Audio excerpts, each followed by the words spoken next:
Bulletin की शुरुआत इस वक्त की बड़ी खबर से। MIM यानी मजलिस इत्तेहादुल मुस्लिमीन के प्रमुख असद उद्दीन ओवैसी ने एक विवादित बयान दिया है। ओवैसी ने कहा है कि इस्लाम सभी धर्मों का वास्तविक घर है और जब सभी धर्मों के लोग इसे अपनाएंगे तब ये वास्तविक घर वापसी होगी। हैदराबाद के सांसद ओवैसी ने कहा कि सभी बच्चे मुस्लिम पैदा होते हैं लेकिन माता पिता उनका धर्म बदल देते हैं।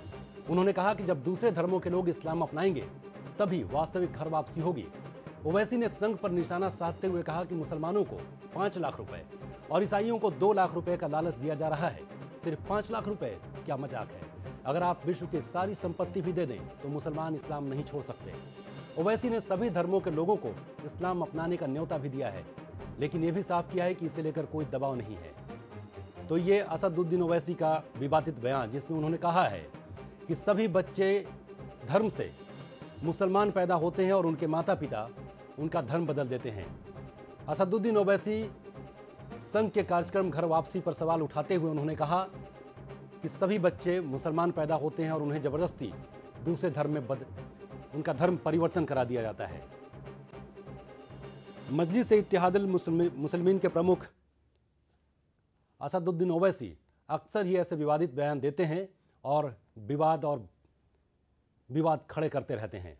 आपको बता दें इस वक्त की बड़ी खबर, उन्होंने ये बयान मिलाद उन नबी के मौके पर दिया। मिलाद उन नबी मतलब वो पाक दिन जिस दिन पैगंबर मोहम्मद का 570 AD में जन्म हुआ था।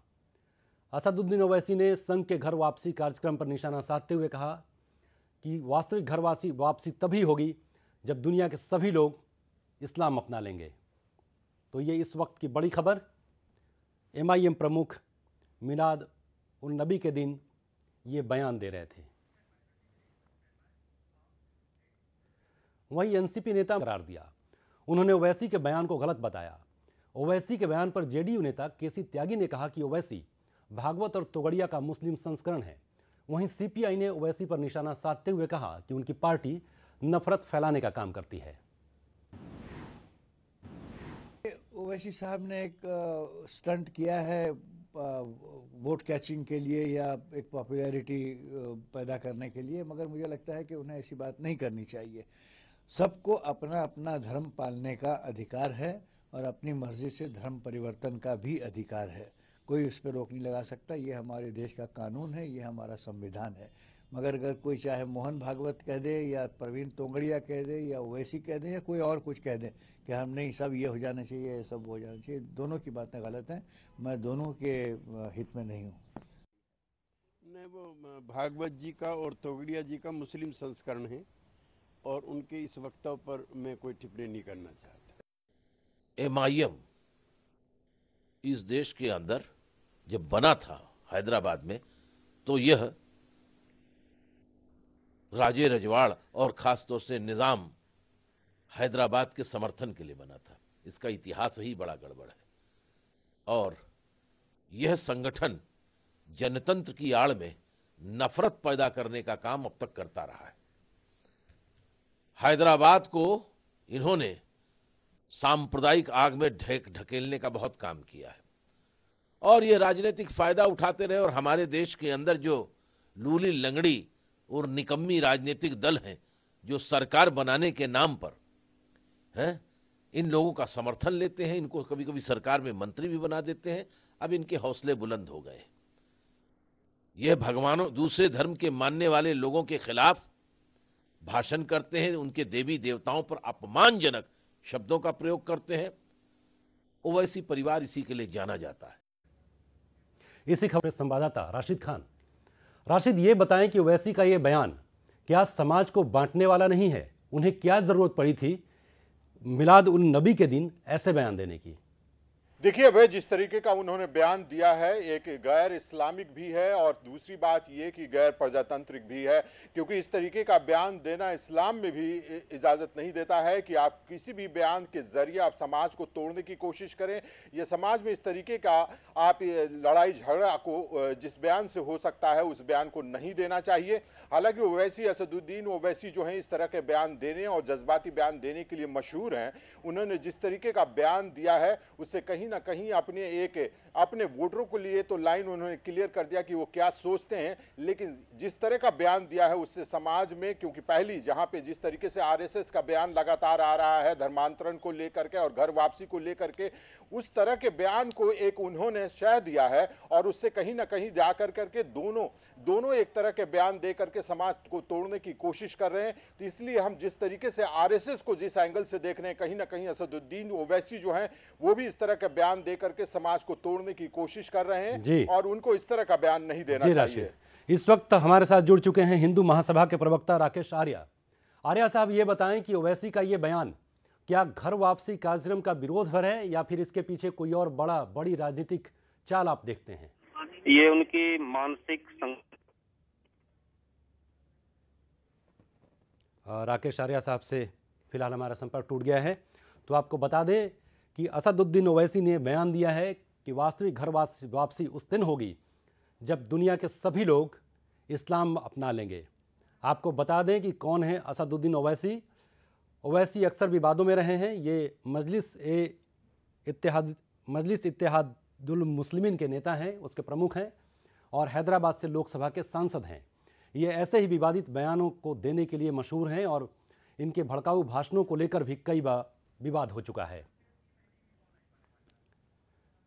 इस वक्त हमारे साथ फोन लाइन पर जुड़ चुके हैं श्रीमान खालिद रशीद फिरंगी महली साहब। फिरंगी महली साहब, ये बताएं कि ओवैसी साहब ने जो बयान दिया है वो क्या समाज को बांटने वाला नहीं है? नहीं, पिछले कुछ सालों में कुछ लोग अपनी शिनाख्त जो है, अपनी पहचान जो है इसी तरीके के बयान दे करके और दूसरों के मजहबी जज्बात भड़का करके दे रहे हैं, जिससे कि उनको इलेक्शन में और उसका फायदा हो।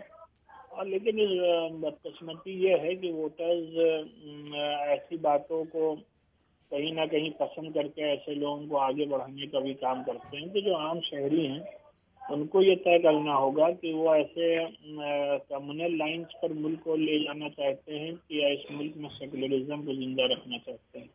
जी, उन्होंने ये बयान एक ऐसे पाक मौके पर दिया है, मिलाद उन नबी के मौके पर, और उन्होंने एक ऐसे दिन का इस्तेमाल किया है जिसकी बड़ी ही धार्मिक पवित्रता है और उस दिन उन्होंने समाज को बांटने वाला बयान दिया है।